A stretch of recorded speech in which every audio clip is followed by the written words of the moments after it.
Finally जब S ने darkness को एक्सेप्ट कर लिया था तब यूनिवर्स ने अपना लास्ट होप मतलब उसका गॉड क्रिएटर खुद बैटल फील्ड पर उतर जाता है। एंड वो जब बैटल फील्ड में आता है देन उसकी एंट्री काफ़ी ज़्यादा लग्जरी टाइप से थी। एंड स्काई ओपन होता है और चारों ओर building lights proper battlefield को कवर कर लेती है।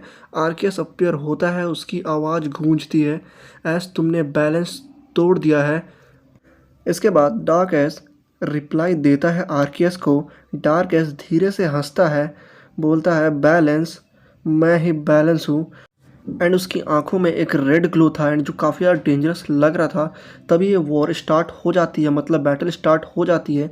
आर्कियस बिना वेट किए अपने अटैक्स कर देता है, अपने जजमेंट का यूज़ करता है जिसमें डिवाइन लाइट रेन होता है, मतलब जिसका मतलब उसके अटैक से काफ़ी सारे मीटियोर चारों ओर से गिर रहे थे। डार्क एस काउंटर करता है, डियाल्गा रॉर अटैक का यूज़ करो। देन रियाल्गा अपने रॉर ऑफ टाइम अटैक का यूज़ करता है एंड अपने पालकिया को भी कमांड देता है, पालकिया स्पेशल रेंज अटैक का यूज़ करो। देन पालकिया अपने अटैक्स का यूज़ करता है, मैसिव क्लैश होता है, मतलब काफ़ी बड़ा एक्सप्लोजन होता है। ये बैटल इतनी ज़्यादा पावरफुल है कि मल्टीवर्स डायमेंशन ब्रेक होने लगता है, रियलिटी क्रैक हो रही है, टाइम रिवर्स हो रहा है और स्पेस फोल्ड होता ही जा रहा है।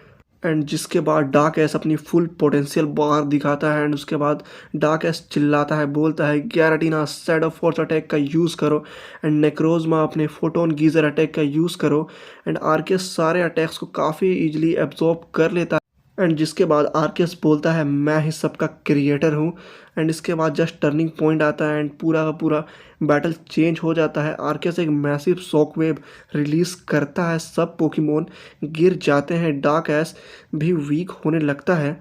एंड तभी ये पूरा सारा सीन काफ़ी ज़्यादा इमोशनल हो जाता है। तब पिकाचू धीरे से उठता है, पिकाचू पीका पिकाचू वो ऐस के पास आता है। पीका पिकाचू बोलता है एंड ऐस की आंखों का ग्लो अब धीरे धीरे कम होने लगता है। एंड अब ऐस उठ जाता है एंड वो धीरे से बोलता है मैं क्या बन गया हूँ। उसकी अपनी सारी जर्नी याद आने लगती है, उसके दोस्त, उसके पोकेमोन्स। एंड ऐस चिल्लाता है बस। अब ऐस अपने सारे पोकेमोन्स को फ्री कर देता है एंड लाइट ब्रस्ट होती है, जिसके बाद सारे लेजेंडरी पोकेमोन्स आर्कियस के साथ अलाइन हो जाते हैं। एक फाइनल बैलेंस अटैक होता है जिसके बाद एनर्जी कंबाइन होती है और एक अल्टीमेट ब्लास्ट निकलता है। एंड फाइनली वो डार्क एनर्जी कम्प्लीटली डिस्ट्रॉय हो जाती है, एस नॉर्मल हो जाता है, वो ज़मीन पर गिर जाता है। तभी आर्कियस धीरे से बोलता है ट्रू स्ट्रेंथ कंट्रोल नहीं बैलेंस है।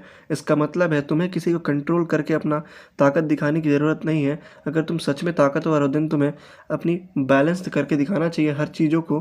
देन एस ये पूरी तरह बात समझ जाता है। पिकाचू एस के पास आता है, अपने पिकाचू बोलता है, जिसके बाद एस स्माइल करता है। अब पूरा यूनिवर्स वापस से स्टेबल हो जाता है, पीस रिटर्न आ जाती है, मतलब चारों ओर शांति वापस आ जाती है एंड सारी प्रॉब्लम्स ख़त्म हो जाती है। एंड जब सबको लग रहा था कि अब वॉर ख़त्म हो चुकी है तब एक नई कहानी शुरू होती है। एंड एक ऐसी पावर जो आर्केस से भी पुरानी है एंड उससे पहले से एग्जिस्ट करती है। वर्ल्ड वापस नॉर्मल हो चुका था, ऐस और पिकाचू रेस्ट कर रहे थे। तभी सडनली स्काई में एक ब्लैक क्रैक ओपन होता है, इसका मतलब अचानक से आसमान फट जाती है एंड पूरी तरह वहाँ ब्लैक डार्कनेस ओपन होता है। एंड जिसके बाद आर्केस अपीयर होता है दोबारा से एंड पहली बार आर्केस की आवाज़ में डर भरा हुआ लग रहा था। ऐस इस बार मैं भी इसे रोक नहीं सकता, ऐसा बोलता है आर्केस ऐस को। एंड ये सुनने के बाद ऐस पूरी तरह शॉक था एंड उसे बिल्कुल भी बिलीव नहीं हो रहा था। तभी उस ब्लैक क्रैक से एक नाम सुनाई देता है, द बॉयड एंटिटी। एंड ये एक ऐसी पावर है जो एग्जिस्टेंस के पहले से एग्जिस्ट करती है। एंड तभी स्काई कम्प्लीटली ब्लैक हो जाता है, एक मैसिव शैडो अपीयर होती है जिसका कोई फॉर्म फिक्स नहीं था एंड वो अलग अलग फॉर्म कंटिन्यूसली बदल रहा था। एंड जिसके बाद वो डार्क शैडो बोलता है मैं हूँ शुरुआत से पहले की डार्कनेस। एंड जिसके बाद आसपास का माहौल पूरी तरह डरावना हो जाता है। वॉइड एंटिटी सिर्फ एक मूव करता है, रियलिटी इरेज होने लगती है। एंड ये देखने के बाद ऐस पूरी तरह शॉक था एंड माउंटेन्स डिसअपियर होने लगते हैं, पोकेमोन्स वैनिश हो जाते हैं एंड लाइट एब्जॉर्ब हो रही थी। ऐस शॉक में ये इम्पॉसिबल है। पिकाचू भी पूरी तरह डर जाता है।